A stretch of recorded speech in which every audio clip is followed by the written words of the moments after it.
Hello guys, welcome to black sun physics, जहाँ पे हम वो सारी बातें करेंगे जो एक सीरियस स्टूडेंट के लिए बहुत ही ज़्यादा इम्पॉर्टेंट हैं। हम अपनी शुरुआत निगलेक्टेड टॉपिक सीरीज से कर रहे हैं, जहाँ पे हम वो सारी टॉपिक पे बात करेंगे जो कि मोस्टली स्टूडेंट निगलेक्ट कर देते हैं, बट ये सारे टॉपिक बहुत ही ज़्यादा इजी होते हैं। आप इस सारे टॉपिक से at least 6 to 8 question expect कर सकते हो। इन सारे वीडियोस में हम टॉपिक वाइज कंप्लीट रिवीजन करेंगे, मोस्ट प्रोबेबल क्वेश्चंस को देखेंगे जो कि as per the latest updated syllabus होगा, एंड हम प्रैक्टिस क्वेश्चन भी करेंगे at the end of the video. हम पहला जो वीडियो है इसमें हम माइक्रोस्कोप की बात कर रहे हैं, जैसा कि आप देख सकते हैं कि हमारे सिलेबस में भी क्लियरली मेंशन्ड है। सो बाय द टाइम आप इस वीडियो को फिनिश कर लेंगे, you can easily tackle all the question based on microscope. Microscope दो तरह के होते हैं, simple microscope and compound microscope. Let's start in the video और सिंपल माइक्रोस्कोप। अब देखिए कि होता क्या है कि हमारा जो आईज़ है वो 25 सेंटीमीटर से इनफाइनाइट तक चीज़ों को नॉर्मली देख सकता है, ठीक है। तो इसको हम बोल सकते हैं कि फील्ड ऑफ द विजन। अब अगर कोई ऑब्जेक्ट है, मान लीजिए ए बी और पी क्यू, और दोनों का हाइट सेम है, ए बी भी सेम है एंड पी क्यू भी सेम है, बट आईज़ के लिए पी क्यू का जो हाइट होगा वो बड़ा नज़र आएगा, ए बी का हाइट जो होगा वो छोटा नज़र आएगा। ये क्यों हुआ? रियलिटी में A B is equal to P Q. हो क्या रहा है यहाँ पे, हमारे आइज़ पे जो ये एंगल बन रहा है, this angle that is called theta 2, और ये जो हमारा एंगल बन रहा है दैट इज़ कॉल्ड थीटा 1, इस थीटा 1 और थीटा 2 पे डिपेंड करता है कि आइज़ को कौन सा ए बी या पी क्यू में कौन सा बड़ा नज़र आएगा। आप ईज़िली देख सकते हो कि थीटा 2 बड़ा है एंड थीटा 1 क्या है, छोटा है। तो इसीलिए हमें पी क्यू क्या लगता है, appears bigger than A B, in reality नहीं है। तो आपको इससे, इस एग्जाम्पल से एक चीज़ तो क्लियर हो गया होगा कि जो आइज़ जो हमारा देखता है वो, उसको जो एपियर होता है bigger or smaller, that depends upon the angle of vision. This angle is called angle of vision, okay? 25 centimetre से पहले हम देख नहीं सकते, तो हम उसको पहले ही निगलेक्ट कर देते हैं। अब देखते हैं यहाँ पे माइक्रोस्कोप का क्या काम है।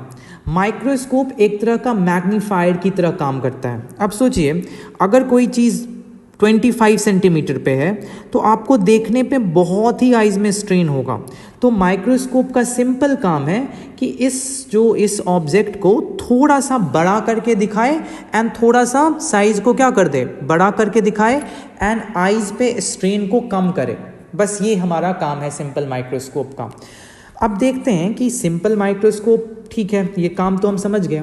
हम कौन सा लेंस यूज़ करते हैं इसमें? हम यूज़ करते हैं कॉन्वेक्स लेंस। कॉन्वेक्स लेंस हम यूज़ करते हैं। अब एक चीज़ है कि इस सिंपल माइक्रोस्कोप से किस तरह के क्वेश्चन आएंगे? बस एक तरह का क्वेश्चन आएगा इसमें, to calculate a magnifying power. हम इजीली समझेंगे सारे चीज़ों को। What is a magnifying power? अब होता ये है कि आप कोई भी हाइट का ऑब्जेक्ट आप देखते हो तो हमने पहले ही बताया कि डिपेंड करता है इसका एंगल ऑफ विजन पे इसका हाइट। तो magnifying power is basically angle subtended by an image on eye with instrument मतलब जब हमने माइक्रोस्कोप को यूज़ किया, compare to angle subtended by an object when it is at minimum distance. Minimum distance को मैं capital D से show करूँगा, बार बार मैं 25 सेंटीमीटर नहीं लिखूँगा। तो जब मिनिमम डिस्टेंस पे है कोई, आप तभी समझ सकते हो कि तभी क्या होगा, सबसे ज़्यादा एंगल ऑफ विजन होगा। तो हम इसी के कंपेयर में एंगल ऑफ विजन इसका कंपेयर करेंगे जब ये माइक्रोस्कोप के कारण बन रहा है। तो ठीक है, तो अब देख लेते हैं कि अगर आइज़ पे कोई भी माइक्रोस्कोप नहीं है, मतलब ये विदाउट एनी एड है, अनएडेड आइज़ है, नेकेड आइज़ है, तो होगा क्या कि यहाँ पे what will be the angle of vision? Angle of vision will be, let's call it theta naught. What will be the tan theta naught? A B is the height of the object by D, and let's call it h by d, okay. अब आपने instrument लगा दिया, instrument लगाने से क्या होगा कि यहाँ इसका साइज़ क्या होगा, थोड़ा सा पीछे बन जाएगा एंड इसका आप देख सकते हो इनलार्ज साइज़ बन गया। अब एक चीज़ और भी आपको ध्यान में रखना होगा कि जब आप ऑब्जेक्ट को रख रहे हो, ऑब्जेक्ट को प्लेस कर रहे हो, तो उसको आपको फोकस एंड ऑप्टिकल सेंटर के बीच ही रखना होगा, तभी हमें इनलार्ज इमेज बन सकता है, तभी हमारा ये एंगल ऑफ विजन जो है with the help of microscope वो बड़ा होगा। तो what is magnifying power? Magnifying power हमेशा याद रखना कि angle subtended by an image on eye, जब हम इसको यूज़ किए किसको, माइक्रोस्कोप को, एंड विद रिस्पेक्ट टू किसका, angle subtended by an eye when हम इसको यूज़ नहीं कर रहे हैं विदाउट एनी इंस्ट्रूमेंट। अब देखते हैं condition by condition. So basically we can say a theta dash by theta naught when object is at minimum distance when we are seeing the object without any instrument. Let's see the case by case. दो cases आएंगे question, दो case पे question आएगा। पहला question आ सकता है normal adjustment पे। What is a normal adjustment? Word is very important. Normal adjustment जब भी लिखा रहे हमें समझना है कि हमें आइज़ को जो हमारे आइज़ को जो इमेज बन रहे हैं that image is at infinity, मतलब रिलैक्स्ड आइज़ है। आप ही बताओ, मैं दो एग्जांपल लेता हूँ। मान लो एक ऑब्जेक्ट है, ठीक है, और ये 30 सेंटीमीटर पे है और ये 30 सेंटीमीटर पे है और एक 50 सेंटीमीटर पे है। किस में आपका आई ज़्यादा स्ट्रेन करेगा, आइज़ पे ज़्यादा प्रेशर आएगा? जब 30 सेंटीमीटर पे है। इसीलिए आप किसी ऑब्जेक्ट को आप जितना ही पास लाते हो आई के, आपके आई पे स्ट्रेन ज़्यादा पड़ता है। तो what do we mean by relaxed eye? Relaxed eye मतलब जब इमेज बिल्कुल ही इन्फिनिटी पे बने। What do we mean by infinity? क्या रियल में इन्फिनिटी पे बने? नहीं, इन्फिनिटी का मतलब सिंपल होगा कि वो बहुत दूर बने, ठीक है। तो हमारा पहला कौन सा केस है? जब नॉर्मल एडजस्टमेंट हो और रिलैक्स्ड आइज हो, या when image formed at infinity. अब देखते हैं, अगर मैंने यूज़ किया कॉन्वेक्स लेंस और जिसको मैं सिंपल माइक्रोस्कोप भी बोलता हूँ, ये बताओ कि कहाँ पे अगर हम ऑब्जेक्ट रखें जिससे कि हमारा जो ऑब्जेक्ट का इमेज है वो इन्फिनिटी पे बने। सबको पता है फोकस पे, तो अगर मैं फोकस पे रखता हूँ तो इस तरह का लाइट रे डायग्राम हो जाएगा और इमेज कहाँ पे बन रहा है? इन्फिनिटी से आ रहा है इमेज।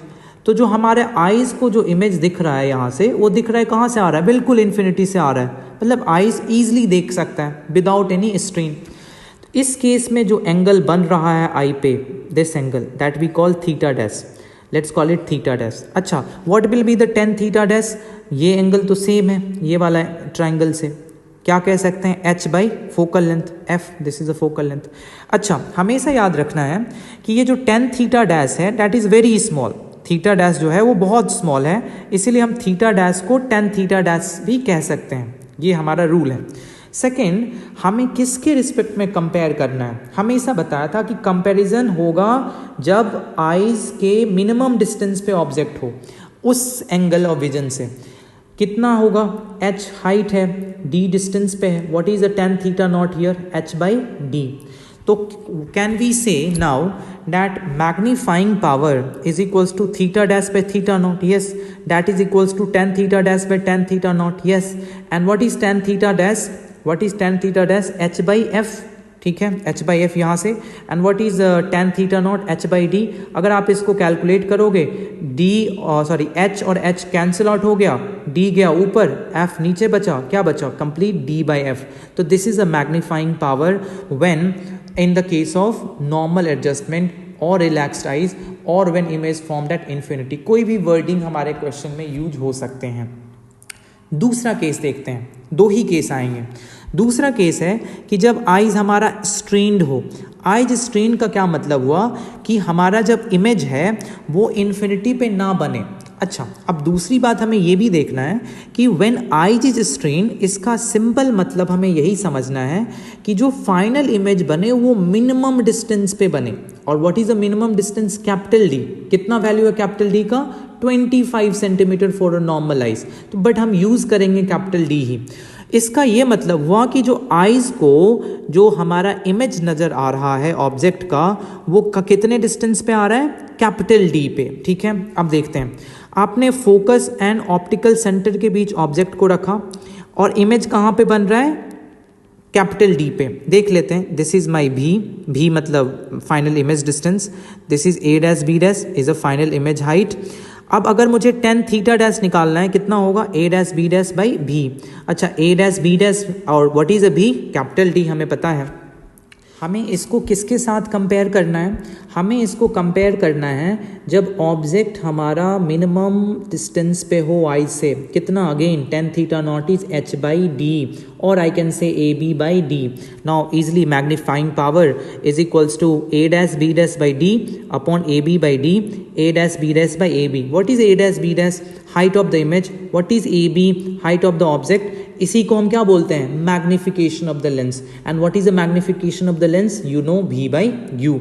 अब देख लेते हैं, भी तो हमें पता ही है, व्हाट इज अ भी, कैपिटल डी। अगर हम साइन के साथ लेंगे तो माइनस डी लिखना पड़ेगा। हम देख लेते हैं, what is lens formula, 1 by भी minus 1 by you is equals to 1 by F. अच्छा, हम क्या करते हैं, भी से मल्टीप्लाई कर देते हैं दोनों तरफ। Can I write V by भी minus V by you is equals to V by F, बिल्कुल लिख सकते हैं। हमें क्या निकालना है, भी बाई यू ना, तो can I write V by you is equals to 1 minus V by F. Simply हमने भी बाई एफ को इस साइड लेके चला गया। अच्छा, भी बाई यू हमारा निकल गया, that is a magnification, that itself is a magnifying power. तो 1 minus V by F. Okay, now tell me what is a V को हमें साइन के साथ पुट करना रहता है, तो व्हाट इज भी इज माइनस डी, तो magnifying is what, 1 plus D by F. तो अगर आप देखोगे कि मैग्नीफाइंग पावर जो मिनिमम आया था और that is a D by F, why, because ये उस केस के बारे में हम बात कर रहे हैं जब हमारा इमेज बन रहा था बिल्कुल इन्फिनिटी पे, बहुत दूर, और जब बिल्कुल ही स्ट्रेन्ड बन रहा था हमारे आईज पे इमेज, तो उस केस में 1 प्लस डी बाई एफ आया। इसी दो बीच में हमारा इमेज बन सकता है। इसका मतलब जो मिनिमम वैल्यू मैग्नीफाइंग पावर होगा that is D by F, and maximum power जो होगा that is a 1 plus D by F. अब हम एक क्वेश्चन देखते हैं, बस हो गया इतना। अगर हो गया, you can tackle any question now. Now question है कि a 20D lens is used as a magnifying power, this is a 20D is a power, याद रखना। Where should the object be placed to obtain a maximum angular magnification. एक चीज हमेशा याद रखना है, angular magnification is same as a magnifying power. तो यहाँ पे मैंने लिख भी दिया था, angular magnification is the same as magnifying power. अब देखते हैं हमें कहाँ पे मैक्सिमम एंगुलर मैग्निफिकेशन, मतलब maximum angular magnification means maximum magnifying power. कहाँ पे मिलता है मैक्सिमम मैग्नीफाइंग पावर, जब लीस्ट डिस्टेंस पे हो, हमें पता है। अच्छा, जब कोई बोले कि कहाँ पे मिलता है मिनिमम मैग्नीफाइंग पावर, जब वो रिलैक्स्ड आइज वाला कंडीशन हो। मैग्नीफाइंग पावर मतलब मैक्सिमम मैग्नीफाइंग पावर मतलब इमेज हमारा कहाँ पे बन रहा है, कैपिटल डी पे। ओके, तो अगर हमारे पास 20D दे दिया है तो what is focal length, 1/20, that mean 0.05 metre, 5 centimetre. अच्छा, we can use lens formula. What is lens formula, 1/v minus 1/u is 1/f। Okay, now tell me what is 1/v, कहाँ पे बन रहा है इमेज, 25 पे। साइन के साथ put करो, -25 minus 1/u is equals to 1/f, या 1/-1/u यहाँ से क्या आ गया, 1/5 प्लस 1/25। यहाँ से हमने u क्या पता कर लिया, 20/5, 25/6 सेंटीमीटर। इसका मतलब अगर हम 25/6 सेंटीमीटर पे ऑब्जेक्ट को पुट करेंगे तो मैक्सिमम एंगुलर मैग्निफिकेशन आएगा। अच्छा, एक प्रैक्टिस क्वेश्चन यहाँ से करो। क्वेश्चन है कि in above case where should object be placed to get a minimum magnification. Simple again, minimum magnification कहाँ पे मिलेगा, जब ऑब्जेक्ट का इमेज हमारा कहाँ बनेगा, बहुत दूर, इन्फिनिटी। उसके लिए कहाँ पे ऑब्जेक्ट को रखना होगा, ऑफ कोर्स फोकस पे रखना होगा। तो इसका आंसर क्या हो जाएगा, फोकस पे अगर फोकल लेंथ पे अगर हम रख देंगे तो इस केस में हमें मिनिमम मैग्नीफाइंग पावर मिलेगी। ओके, आई होप कि सारे कॉन्सेप्ट क्लियर हो गए होंगे। All the best, see you soon.